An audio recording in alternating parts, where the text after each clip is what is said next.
Isa sa mga pinakamadalas na pagkakamaling nagagawa natin ay yung nagmamahal tayo ng sobra na halos wala nang matira para sa ating sarili. Gasgas na pero marami talaga sa atin ang ginagawang mundo. Ang isang tao na dapat ay minamahal lang natin.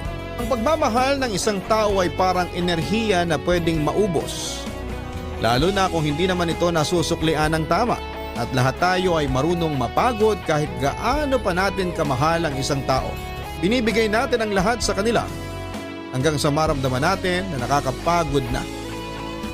Nakakapagod nang mas mahalin sila kesa sa ating sarili.